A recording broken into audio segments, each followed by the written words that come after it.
नमस्कार, आप देख रहे हैं देवभूमि समाचार। मैं हूं आपके साथ सभी। आगे आप मेरे साथ देखेंगे उत्तराखंड से जुड़ी तमाम छोटी बड़ी खबरें विस्तार से, लेकिन सबसे पहले नजर उत्तराखंड हेडलाइंस पर। उत्तराखंड में पोस्टल बैलेट्स पर नहीं थम रहा घमासान। कांग्रेस मतपत्रों को लेकर भाजपा पर लगा रही धांधली का आरोप। पोस्टल बैलेट्स के सहारे नैया पार पाने की कोशिश। खरीद फरोख्त के आरोपों पर राज्यसभा सांसद नरेश बंसल का बयान। कांग्रेस को नहीं अपने प्रत्याशियों पर भरोसा, प्रदेश में भाजपा की ही होगी जीत। यूक्रेन में हमले के बीच उत्तराखंडियों की वापसी का सिलसिला जारी। अब भी फंसे हैं करीब 196 लोग। अपनों की वापसी के लिए टकटकी लगाए बैठे परिजन। और हल्द्वानी मेडिकल कॉलेज में रैगिंग से मचा हड़कंप। सिर मुंडवाए छात्रों का वीडियो वायरल। सवालों के घेरे में घिरा कॉलेज प्रशासन। हेडलाइंस के बाद बुलेटिन में खबरें विस्तार से। और सबसे पहले बात करेंगे पोस्टल बैलेट में धांधली को लेकर। उत्तराखंड में पोस्टल बैलेट का जिन अब भी बोतल से बाहर है। एक तरफ जहां कांग्रेस पोस्टल बैलेटों में धांधली का आरोप लगा रही है, तो वहीं बीजेपी से कांग्रेस की हार का डर साबित करने में लगी है। हालांकि इस बीच ये समझना जरूरी है कि आखिर पोस्टल बैलेट्स को लेकर सवाल उठ क्यों रहे हैं और ये इतने अहम क्यों हैं। उत्तराखंड में हुए विधानसभा चुनाव के परिणाम 10 मार्च को आने हैं। इसके बाद ही तय होगा कि इस पहाड़ी राज्य में अगले 5 सालों के लिए कौन सत्ता संभालेगा। उत्तराखंड में सत्ता के रास्ते में पोस्टल बैलेट्स का चेकपोस्ट बेहद अहम माना जाता है। कहते हैं कि जिस पार्टी की नाव पोस्टल बैलेट का सहारा पा गई, उसका किनारे लगना तय है। जिसे इन पोस्टल बैलेट्स का सहारा नहीं मिला, उसका मझधार से निकलना मुश्किल हो जाता है। चुनाव परिणाम से पहले अब इसी पोस्टल बैलेट्स को लेकर घमासान मचा है। कांग्रेस का आरोप है कि इस बार पोस्टल बैलेट्स में जमकर धांधली हुई है। कांग्रेस ये आरोप एक नहीं बल्कि कई बार लगा चुकी। उत्तराखंड में कांग्रेस के सबसे बड़े लीडर हरीश रावत खुद इस आरोप को लेकर मुखर नजर आते हैं। हरीश रावत न सिर्फ अपने बयानों में बल्कि अपनी सोशल मीडिया वॉल पर भी इस आरोप को लिखते रहे हैं। हरीश रावत की माने तो वो जिस लालकुआं विधानसभा क्षेत्र से चुनाव लड़ रहे हैं, उस विधानसभा क्षेत्र के पुलिसकर्मियों को पोस्टल बैलेट दिए ही नहीं गए। मैं तो एक बात नहीं समझ पाया कि 56 लालकुआं में पुलिस के लोगों के पास बैलेट क्यों नहीं पहुंच रहे हैं।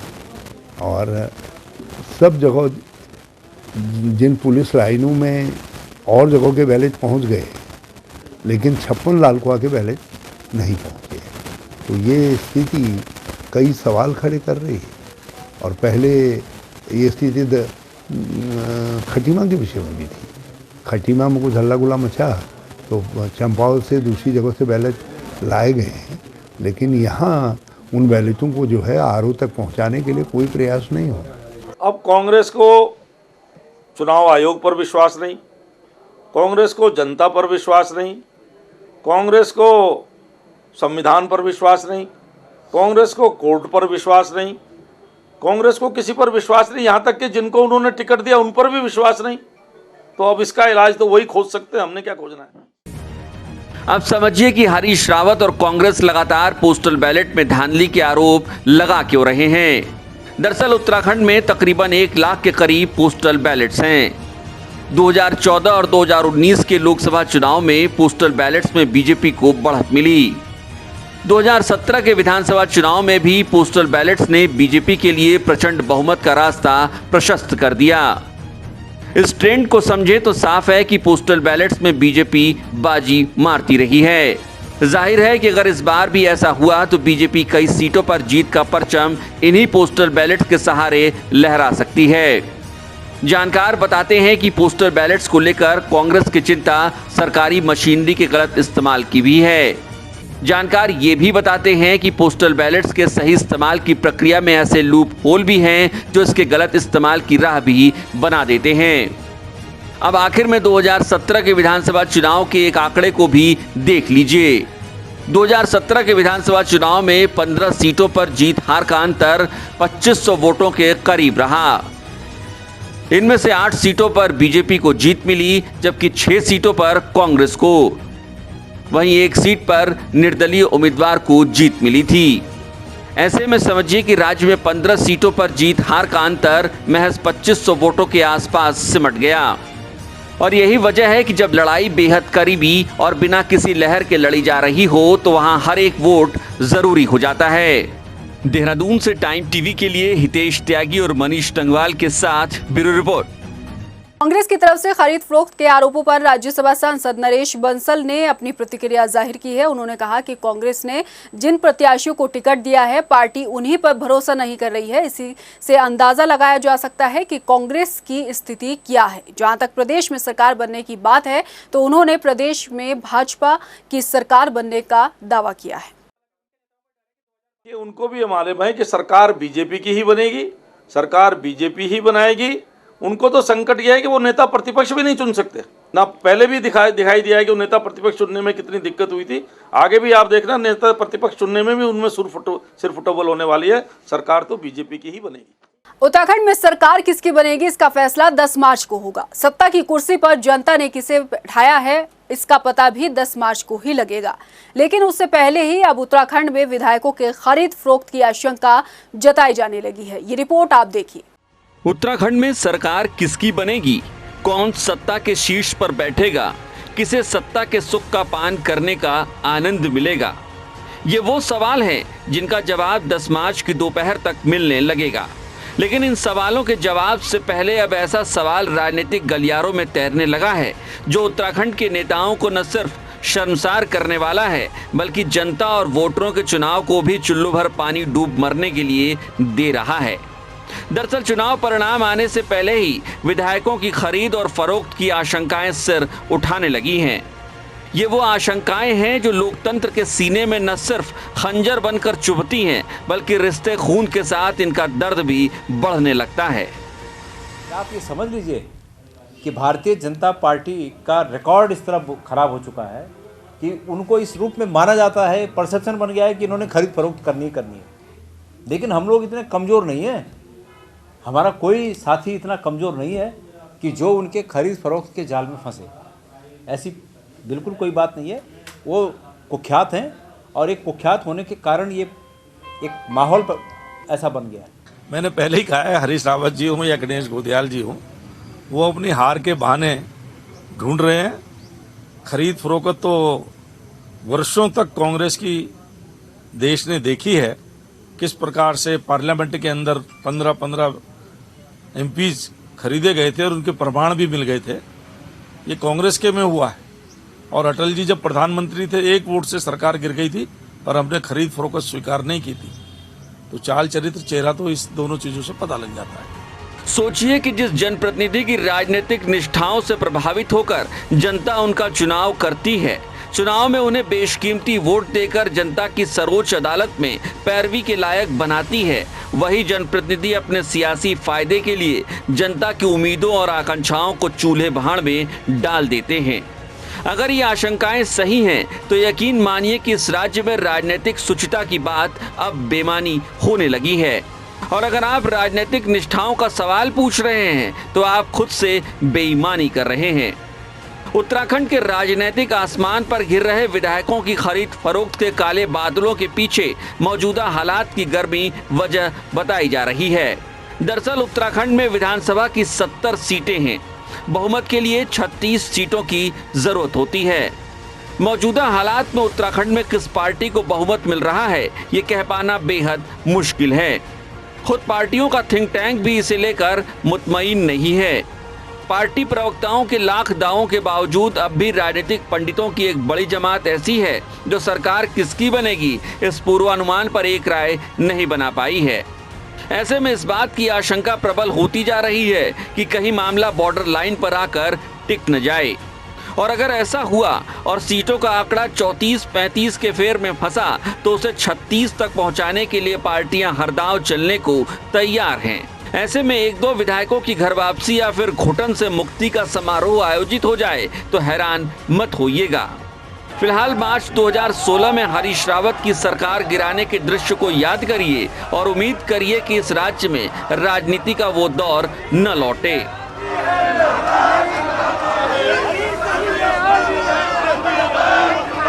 देहरादून से हितेश त्यागी और मनीष टंगवाल के साथ ब्यूरो रिपोर्ट।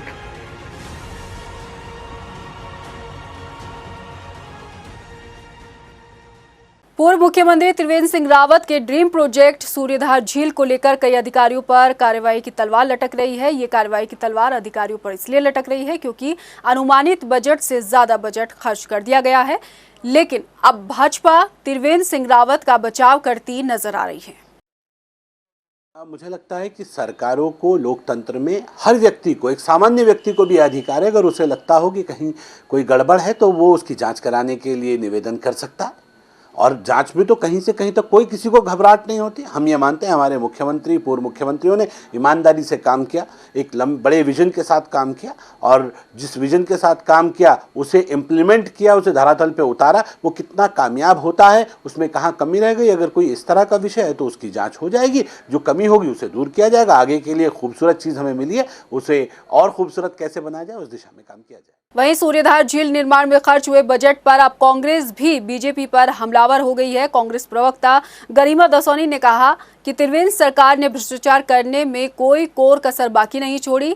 भाजपा में पहले मुख्यमंत्री त्रिवेंद्र सिंह रावत ने सूर्यधार झील निर्माण प्रोजेक्ट को अपना पायलट प्रोजेक्ट बताया था, लेकिन इस प्रोजेक्ट में बजट से ज्यादा पैसा खर्च किया गया है। इस मामले की जांच कांग्रेस की सरकार बनने पर जरूर होगी।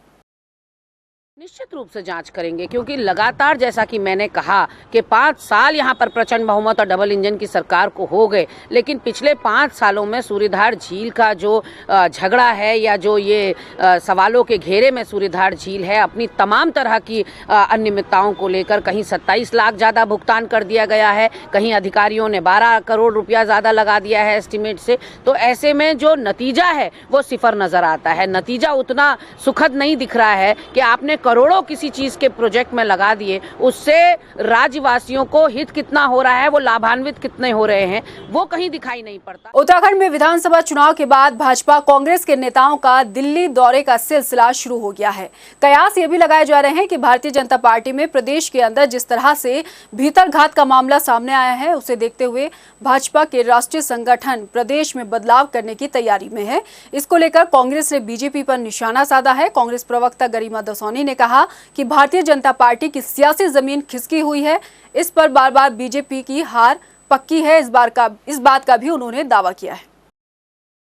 अब जिस तरह से वो अपने सारे प्रेडिसेसर्स के पास पैर छूने जा रहे हैं, चाहे वो त्रिवेंद्र हो, तीरथ हो, निशंक हो, और दिल्ली बार बार जो दौरा वो कर रहे हैं, उससे साफ परिलक्षित होता है कि भारतीय जनता पार्टी को यह आभास हो चुका है कि वो बहुत ही बुरी तरह से उत्तराखंड के अंदर हारने वाली है। खबरों में बढ़ेंगे आगे। यूक्रेन में बम धमाकों के बीच जिस तरीके से भारतीय नागरिकों की सकुशल वापसी हो रही है, उसको लेकर भाजपा ने प्रधानमंत्री मोदी की वाहवाही करती नजर आ रही है। राज्यसभा सांसद नरेश बंसल का कहना है कि प्रधानमंत्री नरेंद्र मोदी के नेतृत्व में अब तक 19,000 से ज्यादा भारतीयों की वतन वापसी यूक्रेन से हो गई है। इसके साथ ही जो लोग अभी भी वहां फंसे हुए हैं, उनकी वापसी का सिलसिला जारी है। देखिए, पहली बार ऐसा नहीं हुआ है। यमन और सीरिया के समय भी मोदी जी के नेतृत्व में ही हमने भारत सहित 48 देशों के नागरिकों को निकाला था, जिसमें अमेरिका भी था, इंग्लैंड भी था। आज भी वही स्थिति है। मोदी जी के नेतृत्व में केवल भारतवर्ष अपने लोगों को, आज तक 19,000 लोगों को वहाँ से हम निकाल चुके हैं। जो बचे हैं उनको और निकाल रहे हैं तेज़ी के साथ। मैं समझता हूँ कि 2-4 दिन में सारे निकल आएंगे, और इतनी तेज़ी से काम समन्वय के साथ कभी हुआ नहीं। खबरों में फिलहाल यहाँ रुकेंगे, ब्रेक के लिए बने रहिए आप हमारे साथ। रूस और यूक्रेन के बीच चल रही जंग में उत्तराखंड के करीब 196 लोग अभी भी यूक्रेन और उसके सीमावर्ती इलाकों में फंसे हुए हैं। हालांकि छात्रों को निकालने के लिए केंद्र और राज्य सरकार की कोशिशें जारी हैं। ऐसे में जहां कई अपनों के वापस लौटने के इंतजार में हैं, तो कई जो लोग छात्र हैं वो वापस लौट भी आए हैं। देखिए हमारी स्पेशल रिपोर्ट।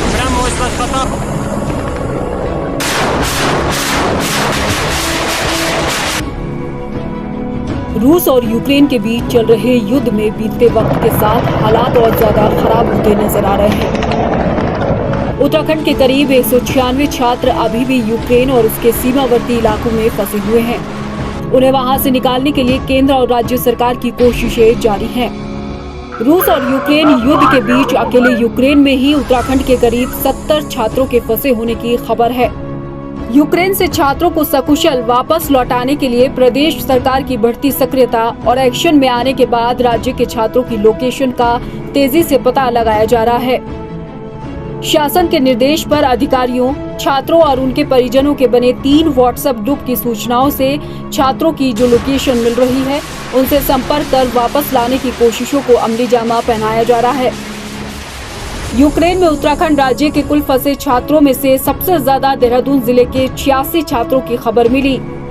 इनमें से 46 छात्रों को सकुशल वापस लाया जा चुका है, लेकिन 7 छात्र यूक्रेन में अभी भी फंसे हैं, जबकि 23 छात्रों की लोकेशन पड़ोसी देशों में होने की खबरें मिल रही हैं। यूक्रेन के सीमावर्ती देशों में फंसे 126 छात्रों में से सबसे ज्यादा 56 छात्रों ने रोमानिया में शरण ली है। 34 छात्रों के पोलैंड, 23 के हंगरी, 6 छात्रों के चेकोस्लोवाकिया में फंसे होने की खबर है। इनके अलावा 2 छात्र मॉस्को, एक छात्र बर्लिन, बुकारेस्ट, बुडापेस्ट, 2 छात्र रूस में फंसे हैं। राज्य सरकार को खबर मिली है कि उत्तराखंड के 15 छात्र हंगरी बॉर्डर पर फंसे हैं। विदेश मंत्रालय की मदद से इन छात्रों की लोकेशन साझा कर इनके सकुशल वापसी की कोशिशें हो रही हैं। 5 छात्र पोलैंड बॉर्डर और 9 छात्र रोमानिया बॉर्डर पर फंसे हैं। सरकार की कोशिशें हैं कि जल्द से जल्द यूक्रेन में फंसे नागरिकों को अपने वतन वापस लाया जाए और इसके लिए सरकार की तरफ से प्रयास युद्ध स्तर पर चल रहे हैं। उम्मीद है कि जल्द सभी सुरक्षित वापस लौट आएंगे। टाइम टीवी के लिए देहरादून से ब्यूरो रिपोर्ट। उत्तराखंड में चुनावी नतीजे आए नहीं कि अपनी डवली अपना राग वाला हिसाब हो चला है। भाजपा कांग्रेस 10 मार्च से पहले ही अपनी अपनी सरकार बनने का दावा कर रहे हैं। यही नहीं, इस बीच भाजपा एक कदम और आगे निकल गई है। ओवर कॉन्फिडेंट दिख रही भाजपा न सिर्फ सरकार बनने का दावा कर रही है, बल्कि अभी से ही मंत्री पद दावेदार भी सामने आने लगे हैं। 10 मार्च को उत्तराखंड राज्य की सत्ता के सिंहासन पर कौन काबिज होगा, इसके लिए जनता का फैसला जग जाहिर भी नहीं हुआ कि भाजपा कांग्रेस समेत निर्दलीय चुनावी ताल ठोक रहे प्रत्याशी भी अपनी अपनी जीत का दावा करने लगे। जीत के दावे तो एक हद तक ठीक हैं, मगर लगता है सरकार बनाने के लिए भाजपा को ज्यादा ही ओवर कॉन्फिडेंट है। तभी तो भाजपा की ना तो जीत का ऐलान हुआ, ना ही कोई जश्न। लेकिन मंत्री पद के दावेदारों के लिए दावेदारी अब खुलकर सामने आने लगी है। कांग्रेस के मेरे जो प्रतिद्वंदी थे वहाँ, वो 3 दावेदार थे, तीनों चुनाव लड़ रहे थे। और एक आम आदमी पार्टी का भी एक कार्यकर्ता उनका भी चुनाव लड़ा था। वो पिछली बार वो बहुजन समाज पार्टी से भी लड़ा है, उसको मैंने पिछले चुनाव में लगभग 20,000 वोटों से हराया था। तो मेरा मानना है कि विपक्ष बिल्कुल बिखरा हुआ था और अपनी पार्टी एकजुट भी थी, विकास भी करके थे, बड़े नेताओं का आना भी हुआ। इसलिए मुझे पूरा विश्वास है कि मुझे चौथी बार क्षेत्र की जनता भारी बहुमत से वोटों से जिताएगी। इस दौर में सिर्फ चंदन रामदास ही नहीं, बल्कि लोहाघाट से बीजेपी विधायक पूरण सिंह फर्त्याल भी खुद को मंत्री पद का दावेदार समझ बैठे हैं। फर्त्याल का ये कहना है कि मेरिट के आधार पर पार्टी ने सोचा तो इस बार सरकार भाजपा की बनी तो वो मंत्री बन सकते हैं। खुद एक परफॉर्मेंस मेरी है, मेरिट के आधार पर अगर पार्टी निश्चित तौर पर सोचेगी तो ये चीज़ें होंगी। पार्टी खुद मेरिट के आधार पर सिलेक्शन करेगी तो मेरिट में हमारा नंबर बनता है। बाकी पार्टी पे निर्भर है कि पार्टी क्या डिसीजन ले। देखिए, मंत्री बनना ना बनना ये टोटली चीफ मिनिस्टर का और हाईकमान का निर्णय होता है। हम लोग कार्यकर्ता के रूप में जो भी हमारी भूमिका पार्टी तय करती है और जनता तय करती है वो काम करते हैं। एज एमएलए मैंने अपने क्षेत्र की सेवा की। मैं वहाँ एम्स तक लाने में सफल हुआ हूँ। वहाँ मैंने मॉडल डिग्री कॉलेज बनाया है। वहाँ हम मेडिकल कॉलेज जो अधूरा पड़ा हुआ था उसे पूरा करने का काम किया है। यूनिवर्सिटीज़ लेकर आ रहे हैं, कई चीज़ें लाए हैं। तो जो काम जिस भूमिका में कल को पार्टी अगर हमसे कहेगी कि आप मंत्री बनकर काम करें तो हम मंत्री बनकर अपना बेस्ट देने की कोशिश करेंगे, और मंत्री नहीं बनाएंगे तो जो भी काम हमारा होगा वो करेंगे। चुनावी परिणाम आने के साथ सरकार के गठन के बाद मंत्री पद के लिए हाईकमान तय करता है कि किसे बनाना है और किसे नहीं। लेकिन उत्तराखंड में ये कहावत चरितार्थ हो रही है कि सूत न कपास जुलाई से लट्ठम लट्ठा। यही हाल बीजेपी में दिखाई दे रहा है। फिलहाल कुछ भी हो, जैसे तैसे कर 10 मार्च का इंतजार तो सभी को करना ही होगा। टाइम टीवी के लिए देहरादून से मनीष डंगवाल की रिपोर्ट। देहरादून स्थित राजभवन में वसंत उत्सव का आयोजन 8 और 9 मार्च को किया जाएगा, जिसमें अलग अलग फूलों की प्रदर्शनी लगाई जाएगी। इसमें आम जनता भी हिस्सा लेकर प्रदर्शनी का दीदार कर सकते हैं। राज्यपाल ने कहा कि फूलों के उत्पादन को प्रोत्साहित करने के मकसद से ये प्रदर्शनी लगाई जा रही है। सवाल बहुत अच्छा है। आने वाले 8 और 9 मार्च को वसंत उत्सव राजभवन उत्तराखंड के अंदर में मनाया जा रहा है और इसके अंदर में हर एक पुष्प की और बाकी जो हॉर्टिकल्चर डिपार्टमेंट, इसके अंदर में 30 डिपार्टमेंट हिस्सा ले रहे हैं। इसके अंदर में जो प्रकृति की देन है, जो देवभूमि की एक ब्लेसिंग है प्रकृति के रूप में, पुष्पों के रूप में, उसमें 12 प्रतियोगिता की जाएंगी। 2 दिन तक चलेगा और मैं सबको आमंत्रित करता हूं कि आप आइए और इन बसंत ऋतु के बसंत उत्सव के अंदर में हर्ष और उल्लास के साथ में आप इसका लुत्फ उठाइए।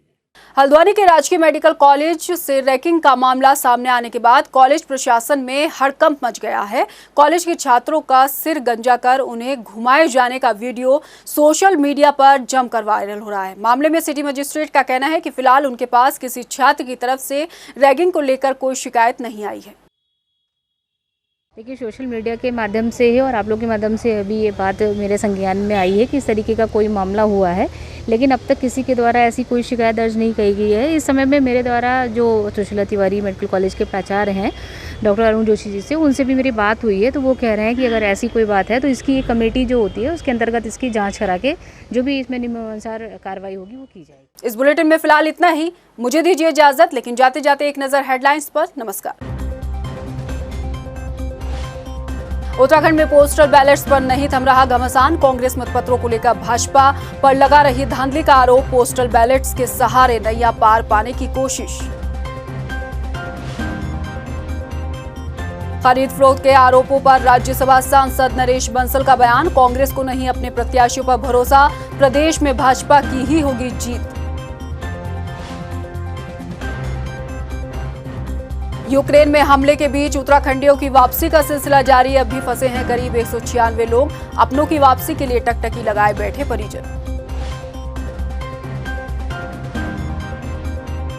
और हल्द्वानी मेडिकल कॉलेज में रैगिंग से मचा हड़कंप। सिर मुंडवाए छात्रों का वीडियो वायरल। सवालों के घेरे में घिरा कॉलेज प्रशासन।